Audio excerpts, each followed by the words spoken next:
అదే RTV app వార్తల్ని క్షణాల్లో చదివే అవకాశం ఉంటుంది. ఒక న్యూస్ పేపర్, ఒక టెలివిజన్ ఛానల్ మీ చేతుల్లో ఎప్పుడూ ఉంటాయి. బ్లాక్ మార్కెట్ పైన యూరియా లేకుండా రైతులు ఆత్మహత్య చేసుకుంటున్నారు. గిట్టుబాటు ధరలు లేకుండా రైతులు అప్పుల పాలై వాళ్ళు ఆత్మహత్యలు చేసుకుంటున్నారు. వీటన్నిటికీ ఈ రోజు మేము వాళ్ళందరికీ కూడా సపోర్ట్ ఇస్తూ మేము ఈ పోరాటాన్ని ముందుకు తీసుకొని వెళ్తాము. మరి అలాగే 9వ తేదీన ర్యాలీగా వెళ్ళి మరి అందరం కూడా ఆర్డీఓ ఆఫీసుల దగ్గరికి వెళ్ళి వినతి పత్రాన్ని అందజేస్తాం. కనీసం ఇప్పుడైనా ప్రభుత్వం మేలుకుంటుందని ఆశిస్తున్నాం. మేము ఇవాళ ప్రభుత్వాన్ని ఖచ్చితంగా డిమాండ్ చేస్తున్నాం. రైతులను ఆదుకోండి, రైతులను ఆదుకొని వాళ్ళకి యూరియా ఎరువులు ఏదైతే నష్టపోయారో నష్టపరిహారాన్ని మీరు అందించండి.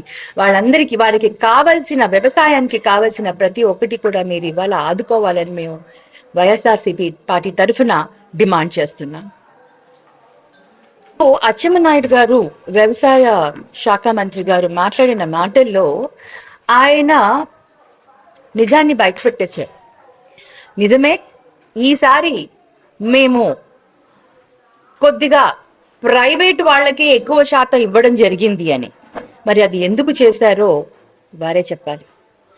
ప్రైవేట్ వాళ్ళకి ఎక్కువగా ఇస్తే ప్రైవేట్ వాళ్ళు ఎప్పుడైతే కొరత ఉంటుందో వాటిని బ్లాక్ మార్కెట్లలో అందరూ అనను కొంతమంది బ్లాక్ మార్కెట్ లో పెట్టి అమ్ముకునే అవకాశం ఉంది. ఇప్పుడు అదే జరుగుతుంది. నుంచి మాట్లాడుతూనే ఉన్నాం.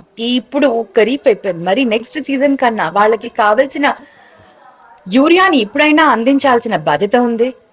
మరి ముఖ్యంగా కూటమి ప్రభుత్వం ఎప్పుడు కూడా అనుభవం ఉంది అని చెప్పుకునే వాళ్ళు, ప్రతిదానికి ముందు చూపుతో చూసి ముందు చూపుగా మేము అన్ని కూడా సమకూరుస్తా అని చెప్పేవాళ్ళు కూటమి ప్రభుత్వానికి చాలా అలవాటు. వాళ్ళు టాపిక్ ని డైవర్ట్ చేసి వాళ్ళ వల్ల జరిగిన తప్పుని కవర్ చేసుకునే దానికి కూటమి ప్రభుత్వం ఎప్పుడూ కూడా వైఎస్ఆర్సీపీని పాయింట్అవుట్ చేస్తూనే ఉంటుంది. వారు చేసినది సమంజసమా కాదా? వారు ఎందుకు ముందే ఆలోచించి యూరియాని కరెక్ట్ అయిన పద్ధతిలో రైతులకు అందించలేదు? మా హయాంలో మేము ఒక పద్ధతిని ఏర్పాటు చేసుకున్నాము. వైఎస్ఆర్సీపీ ప్రభుత్వం ఉన్నప్పుడు మేము ఒక పద్ధతి ఏర్పాటు చేసుకున్నాం. ఏ పద్ధతి ఎక్కడెక్కడ మేము యూరియాని ఇచ్చి ఎలా రైతులకు అందించాలని. మా 5 సంవత్సరాలలో కూడా ఎప్పుడు రాని యూరియా కొరత ఇప్పుడు ఎందుకు వచ్చింది అంటే ఇట్స్ ప్లానింగ్ లేకనే కదా. ప్రాపర్ ప్లానింగ్ ఉంటే వాళ్ళు అందించే వాళ్ళు కదా. వాళ్ళ తప్పు చేసి ఇప్పుడు వైఎస్ఆర్సీపీ పైన ఆ తప్పును మోపేందుకు డైవర్ట్ చేసి పాలిటిక్స్ చేయాలనేసి వాళ్ళు ప్రయత్నం చేస్తున్నారు తప్ప వేరేది ఏం కాదు. మనందరం